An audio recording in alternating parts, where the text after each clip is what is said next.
Welcome to my channel. तर आज मी माझी तुम्हाला रूम शेअर करणार आहे। तर तुम्हीच पण सांगा लास्टला माझी रूम कशी आहे, कमेंटमध्ये पण सांगा। आणि सगळ्यात पहिले आपण पाहणार आहे मी जे माझी बुक स्टेशनरी जे ठेवते ते आपण कुठे ठेवते। तर माझी सर्व स्टेशनरी मी इथे ठेवते।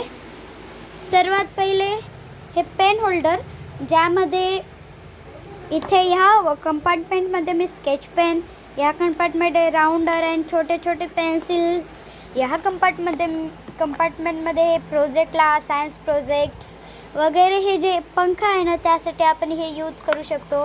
हे फेविकॉल आणि ह्या कंपार्टमेंटमध्ये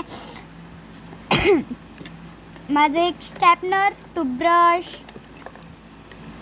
अँड नंतर ह्या कंपार्टमेंटमध्ये पेन अँड पेन्सिल्स, आणि ही माझी सीझर, ही 30 सेंटीमीटर स्केल अँड हे माझं टॅप, जे की आपण याच्यावर काहीही लिहून मोडू शकतो। तर तुम्हाला हे टॅप माहीतच असेल। नंतर ही माझी डिक्शनरीज, आता मी 6th क्लासमध्ये आहेत, 6th, 4th, 3rd आणि 12th क्लासपर्यंत ह्या माझ्या डिक्शनरीज आहेत। आणि हे छोटंसं कंपार्टमेंट आहे ज्यामध्ये मी इरेजर, शॉर्पनर वगैरे सामान ठेवते।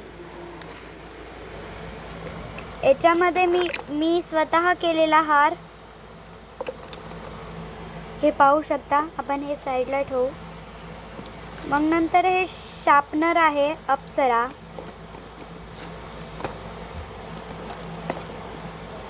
डेकोरेशन टेप, ज्या की मी हे पूर्ण पेन होल्डर सजवण्यासाठी वापर केलेला आहे।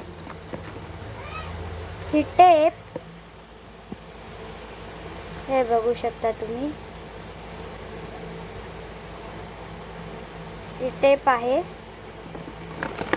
मग नंतर हे जे स्टॅपनर पिन्स आहेत की ज्या याच्या आहेत, तर हे सगळं ठेवून द्या। नेक्स्टवर जाऊया आपण। तर इथे माझ्या स्कूलच्या फाईल्स, नोटबुक्स, बुक्स आणि ही माझी मोठी फाईल्स, याच्यामध्ये मी माझे क्रेयॉन्सचे कलर ठेवते। आणि याच्यामध्ये मी माझे सर्व colour, water colour, pencil colours वेगवेगळे, आणि हे जे नोटबुक्स आहेत माझ्या ट्युशनचे, हे बुक्स आहेत। आणि हे पण छोट्या नोटबुक्स आहेत ती की ज्या की माझ्या बहिणीच्या आहेत। फक्त हे सर्व तर खाना माझंच आहे, पण हे जे बुक्स आहेत ते बहिणीच्या जागा नव्हती म्हणून तिने इथून घेतला। आणि मी कलाकारी करून पिस्ता असते ते पिस्ताचे कडून हे फूल डेकोरेट केलेलं आहे। आणि तो हॅपी दिवाळीचा आहे, पण ते तुम्हाला पूर्ण दाखवू शकत नाही कारण की ते फाईल ठेवलेली आहे। आणि त्याच्या लगेच खालच्या खाण्यामध्ये तर मी सर्व माझ्या बॅग्स ठेवलेल्या आहेत। ही माझी लहान बहिणीची बॅग आणि ही माझी स्कूल बॅग आणि हे 2 ट्युशन्स। तर याच्यावर माझ्या पप्पाचे म्हणजेच माझ्या वडिलांचे ड्रेस आहेत, वडिलांचे आणि आजोबाचे।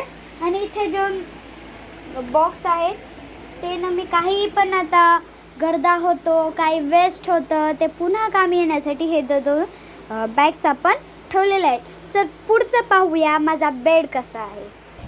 तर हे माझा बेड आहे, त्यामध्ये माझं हे सॉफ्ट कलरचं पिंक ब्लँकेट आहे। ही नेक पेनची उशी आणि ही माझी क्यूटची डॉल, जे की पूर्ण आपण स्ट्रॉबेरी मध्ये कन्वर्ट पण करू शकतो। आणि हे जे आहे माझ्या मम्मीचे स्वेटर आणि हे पिंक कलरचं माझं स्वेटर। तर आपण पाहू शकता वरी बॉक्स आहेत आणि इथे माझ्या मम्मीच्या साड्या ठेवलेल्या आहेत। आणि एक तुम्हाला दाखवायचं विसरले की हे जे बॉक्स आहे आपला ते माझ्या नेल आर्टचं आहे। तो चला तर तुम्हाला मी दाखव। तर हे जे बॉक्स मी तुम्ही वरी बघितला होता त्याच्यात ग्लिटर्स, हे थांबा खोलून दाखवते, त्याच्यात ग्लिटर्स आहेत, नेल्स आहेत, याच्यामध्ये दाखवते मी तुम्हाला extra sketch pens and pencils आहेत आणि हे 2 टूल्स आहेत। तर हे माझे ग्लिटर्स आपल्याला प्रोजेक्टला व ह्या नेल्सवर लावायला पण कामी येतात. मी नेल हा कधी कधी कव्हर करते, त्याच्यामुळे मी हे मिशोवरून ऑर्डर केलेलं आहे. ते पण याच्यात 100 नेल्स भेटतात आणि हे फक्त 150 रुपयात मला सर्व भेटलेलं आहे. आणि ते हे सर्व मी ह्या बॉक्समध्ये ठेवलेलं आहे. आणि हे मी माझ्या हाताने बनवलेला आकाश कंदील, जो की मी इथे वर लटकवलेला आहे. आणि हे आमचे कपाट आहे, ज्यामध्ये माझे कपडे, माझ्या मम्मीचे, माझ्या भावाचे सर्व कपडे याच्यात ठेवलेले आहेत. वर जे बॉक्स दिसत आहे तुम्हाला ते लक्ष्मीचे बॉक्स आहेत. आणि इथे व्यान्स माझ्या भावाचे खेळणे व ते बॉक्स आहेत. त्याच्यात थोडेफार छोटे छोटे ब्रश ते आहेत पेंटिंगचे. तर नंतर त्याच्या लगेच साईडला इथे मी माझे शाळेचे वगैरे सॉक्स ते ठेवते. आणि इथे माझे स्कूल ड्रेस व इथे एक डॉल आणि बंदूक आहे माझ्या भावाची. तर तुम्हाला माझी छोटीशी रूम कशी वाटली नक्कीच कॉमेंट करा. तर भेटूया पुढच्या ब्लॉगमध्ये. बाय.